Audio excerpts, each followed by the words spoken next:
नमस्कार, आप देख रहे हैं नया भारत दर्पण समाचार। मैं हूं आपके साथ पलक शर्मा। आइए नजर डालते हैं खबर की ओर।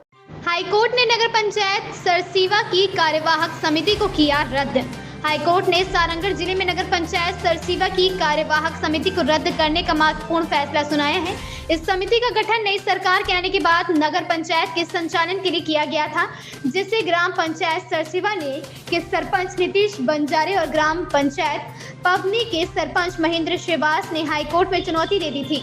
मामले का पृष्ठभूमि, यह मामला बिलाईगढ़ विकासखंड से जुड़ा है, जहां पूर्व कांग्रेस सरकार द्वारा ग्राम पंचायत सरसीवा और ग्राम पंचायत पवनी को नगर पंचायत का दर्जा दिया गया था। इसके बाद जब भारतीय जनता पार्टी की सरकार सत्ता में आई तो नगर पंचायत के संचालक के लिए एक कार्यवाहक समिति का गठन किया गया था, जिसे राजपत्र में भी प्रकाशित किया गया था।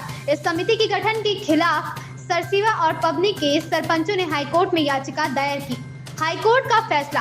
हाईकोर्ट ने इस याचिका पर सुनवाई करते हुए कार्यवाहक समिति को रद्द करने का निर्णय लिया है। सरपंच नीतीश बंजारे और महेंद्र श्रीवास ने इस फैसले का स्वागत किया और इसे लोकतंत्र की जीत बताया। उन्होंने कहा, हम उच्च न्यायालय के फैसले का सम्मान करते हैं और यह निर्णय जनता के हित में है। यह फैसला छत्तीसगढ़ के स्थानीय प्रशासनिक ढांचे में एक महत्वपूर्ण मोड़ साबित हो सकता है और भविष्य में ऐसा समितियों के गठन पर भी प्रभाव डाल सकता है। अशोक मनहर की रिपोर्ट। आप नवनिर्वाचित सरपंच रहे हैं और भारी कड़ी मशक्क़त करके आप ग्राम पंचायत को नगर पंचायत में तब्दील करवाए हैं। ये वास्तव में बहुत अच्छी बात है। आपको इसके बाद में कितने दिन तक जो है पद से ये कर दिया गया था? आपको कितना मशक्क़त करना पड़ा? ये लगभग हमारा फरवरी तक का कार्यकाल हमारा बचा हुआ है और हमको विगत 3 महीने पहले से हमारा कार्यकाल को विगत 6 महीने से हमारे कार्यकाल को प्रभावित किया गया। क्योंकि नगर पंचायत गठन हो जाने के बाद भी हमारे परिषद का राजपत्र में प्रकाशन नहीं होना, ये निश्चित रूप से एक बड़ा संदेहजनक रहा है और हमें संदेह रहा है कि भारतीय जनता पार्टी इसमें कहीं ना कहीं कुछ गलत करेगी और वही हुआ। उन्होंने अधिनियम के विरुद्ध जाकर, सेक्शन के विरुद्ध जाकर उन्होंने समिति का गठन किया। भारतीय जनता पार्टी के कार्यकर्ताओं को वहाँ पे मलाई खाने के लिए बैठा दिया गया। तो हम आगे अब माननीय न्यायालय है, न्यायालय के बीच में हम जाएंगे और हमारे साथियों से और हमारे परिषद के और हमारे मेंबरों से चर्चा करेंगे, आगे की रणनीति और बनाएंगे, फिर आपको बताएंगे। सरपंच से आप नगर पंचायत अध्यक्ष बने हैं, क्या फील हो रहा है और कितनी मशक्क़त के बाद में आपको नगर पंचायत अध्यक्ष को पद मिला? देखिए, ये इसमें कोई फील वाली बात तो है ही नहीं। देखिए, हमने पूर्ववर्ती सरकार माननीय भूपेश बघेल जी की, हमारी कांग्रेस की सरकार थी, तो माननीय भूपेश बघेल जी की सरकार ने भेंट मुलाकात कार्यक्रम के दौरान सरसीवा को नगर पंचायत की सौगात दी। हमारी मांग बहुत लंबे समय से रही। बीजेपी की जब रमन सिंह की सरकार थी, उन्होंने 15 साल तो जनता को खाली ठगने का काम किया और सरसीवा को नगर पंचायत बनाएंगे, तहसील बनाएंगे कर सिर्फ ठगते रहे। परंतु हमारी भूपेश बघेल की सरकार ने सरसीवा को नगर पंचायत बनाया और साथ में तहसील भी बनाया। उन्होंने ये सौगातें दी। लंबे समय से लोगों की, जनता की मांग रही है कि सरसीवा को नगर पंचायत बनाया जाए और उस मांग को फिर माननीय भूपेश बघेल जी ने पूरा किया। और चूँकि ग्राम पंचायत से नगर पंचायत जब गठन होता है तो छत्तीसगढ़ नगर पालिका अधिनियम 1961 धारा 5 के तहत ये राजपत्र में गठन की प्रक्रिया होती है, राजपत्र में प्रकाशन होता है।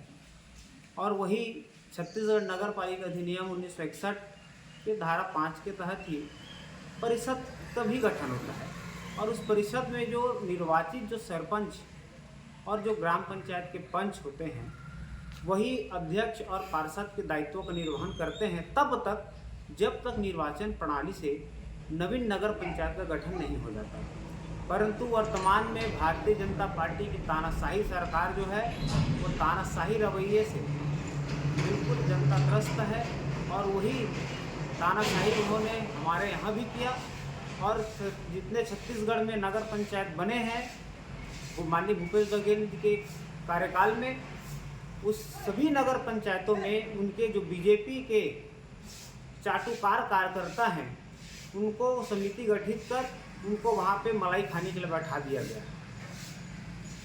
जो कि बिल्कुल साफ ये दर्शाता है कि अधिनियम से खिलवाड़ हुआ है और वो अधिनियम के विरुद्ध हुआ है। इसीलिए हमने माननीय उच्च न्यायालय हाई कोर्ट बिलासपुर में माननीय न्यायाधिपति के समक्ष हमने याचिका दायर किया कि जो समिति का गठन हुआ है, जो राजपत्र में प्रकाशन हुआ है, वह गलत है। उसको हमने चुनौती दिया और हमने याचिका दायर किया और माननीय उच्च न्यायालय का कल 28 तारीख को डिसीजन आया है और हमारे पक्ष में आया है। सीधा सीधा इससे साफ जाहिर होता है कि तानाशाही सरकार को इसमें समझ जाना चाहिए कि आज भी न्याय की मंदिर में गुहार लगाने से न्याय मिलता है, जो कि न्यायालय है। और मैं उच्च न्यायालय का धन्यवाद ज्ञापित करता हूं, आभार व्यक्त करता हूं और उनके निर्णय को मैं स्वागत करता हूं और बहुत बहुत आभार व्यक्त करता हूं और समस्त जनता जनार्दन को पुनः बधाई और शुभकामनाएं देता हूं। और यह लोकतंत्र की जीत हुई है और तानाशाही की हार हुई है, मैं ऐसा मानना है मेरा। और चूँकि इस चीज़ को समझना है कि माननीय राहुल गांधी जी पूरे देश में संविधान को लेकर घूम रहे थे। उन्होंने पद यात्रा किया, कश्मीर से लेकर कन्याकुमारी तक पद यात्रा किया। संविधान के पुस्तक को लेकर बार बार उन्होंने हर मंच में गुहार लगाया, जनता जनार्दन के बीच में अपना बात रखा, विचार रखा। तो लोगों को भी समझना चाहिए कि भारतीय जनता पार्टी की सरकार जो है वह संविधान को ख़त्म करना चाहती है, अधिनियम को ख़त्म करना चाहती है और अधिनियम और एक्ट के विरुद्ध उन लोग काम करते हैं।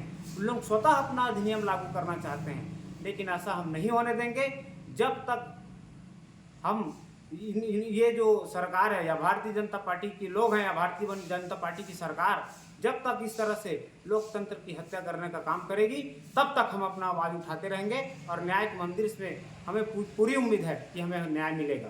धन्यवाद। इस खबर में बस इतना ही। देखते रहे नया भारत दर्पण समाचार।